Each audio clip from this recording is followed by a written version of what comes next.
मोहतरम सामीन, अस्सलामु अलैकुम वरहमतुल्लाहि वबरकातुहू। इस बार हम आपके लिए पेश कर रहे हैं क़िससुल अंबिया। चुनाचे अब हम आपको इदरीस अलैहिस्सलाम के बारे में बताते हैं। एक हदीस में है कि आदम और शीस अलैहिस्सलाम के बाद इदरीस अलैहिस्सलाम पहले नबी हैं। एक दूसरी हदीस में है कि इदरीस अलैहिस्सलाम पहले नबी हैं जिन्होंने कलम के जरिए लिखा और लोगों को किताबत सिखाई। हाफिज इब्ने कसीर ने उनका हुलिया कुछ यूं बयान किया है: पूरा कदोकामत, खूबसूरत, खूब रू, घनी दाढ़ी, उम्दा औसाफ के मालिक, चौड़े कंधे, मजबूत हड्डियां, दुबले पतले, सुरमगी चमकदार आंखें, गुफ्तगू बावकार, खामोशी पसंद, संजीदा और मतीन, चलते हुए नजर नीची, इंतहाई फिक्र खौज के आदि, गुस्से के वक्त सख्त गजबनाक, बातें करने में शहादत की उंगली से बार बार इशारा करने के आदि। इदरीस अलैहिस्सलाम शीस अलैहिस्सलाम की शरीयत पर अमल पैरा रहे।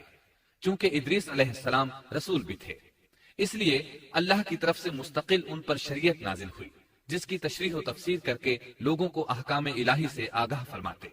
इदरीस अलैहिस्सलाम ने जब देखा कि मुफसिदीन ईमान वालों पर जुल्म और ज्यादती कर रहे हैं, उनका फसाद बढ़ता जा रहा है और समझाने के बावजूद ये लोग बाज नहीं आ रहे, तो उन्होंने अपने पैरोकारों को जिहाद का हुक्म दिया।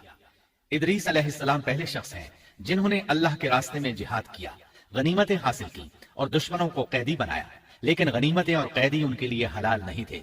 रसूलुल्लाह सल्लल्लाहु अलैहि वसल्लम पहले रसूल हैं जिनके लिए गनीमतें हलाल की गईं।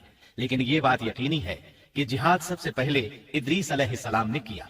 उन्होंने जिहाद के लिए सबसे पहले एक लश्कर तैयार किया, फिर उस लश्कर को दो हिस्सों में तकसीम किया। एक हिस्सा प्यादों पर मुश्तमिल था, दूसरा सवारों पर। चुनाचे भरपूर तैयारी के बाद इदरीस अलैहिस्सलाम ने काबिल की कौम पर चढ़ाई कर दी। हक व बातिल के दरमियान जबरदस्त मार्के हुए।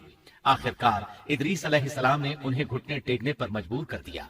उनका बहुत सा माल व असबाब लूट लिया और लोगों को कैदी बना लिया।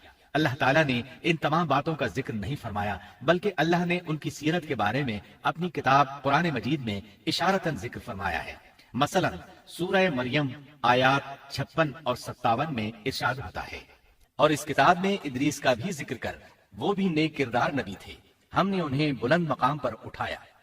उनके बुलंद मर्तबे के बारे में बुखारी और मुस्लिम में हदीस मौजूद है कि नबी करीम सल्लल्लाहु अलैहि वसल्लम ने फरमाया, मैंने मेराज की रात चौथे आसमान पर इदरीस अलैहिस्सलाम से मुलाकात की। वो चौथे आसमान पर बुलंद मकाम पर फाइज थे। इब्ने जरीर ने एक रिवायत बयान की है। वो रिवायत इस बात की वजाहत करती है कि अल्लाह ताला के इरशाद वरफ़अनाहु मकानन अलिय्या से क्या मुराद है, इसका क्या मफहूम है। इब्ने जरीर के अलावा दीगर बड़े बड़े मुफस्सिरीन और मुअर्रिखीन ने भी इस रिवायत को जिक्र किया है, लेकिन इसकी कोई सही सनद नहीं मिल सकी। वो रिवायत ये है। इब्ने अबी हातिम वगैरह ने इस रिवायत को हिलाल बिन यसार से बयान किया है।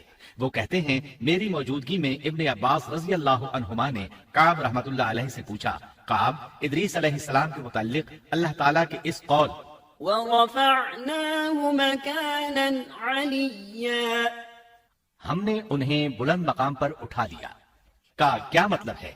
तो काब रहमतुल्लाह अलैहि ने जवाब दिया, अल्लाह ताला ने इदरीस अलैहिस्सलाम पर एक मर्तबा ये वही नाजिल फरमाई, ऐ इदरीस, तमाम अहले दुनिया जिस कदर रोजाना नेक अमल करेंगे, उन सब के बराबर में तुझे हर दिन अजर दूंगा।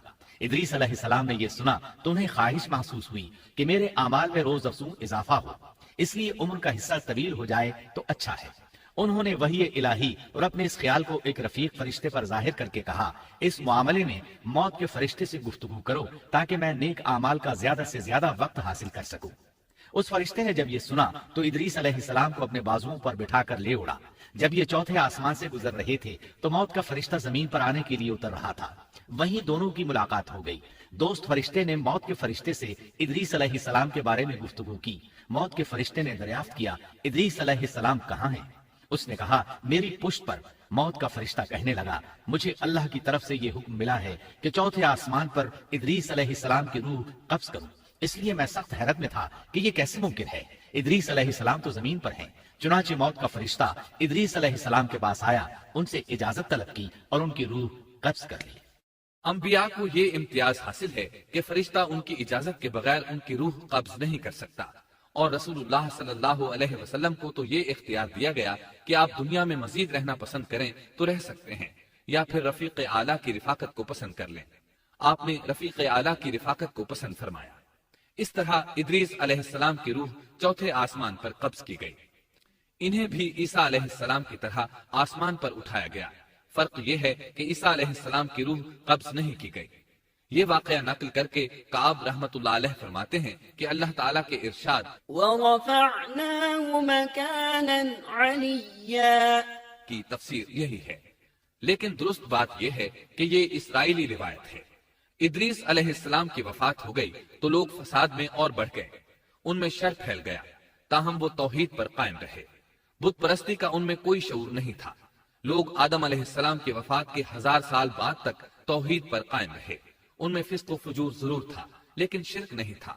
اللہ تعالیٰ کے اس ارشاد كان الناس أمة واحدة دراصل لوگ ایک ہی امت تھے کا یہی مطلب ہے۔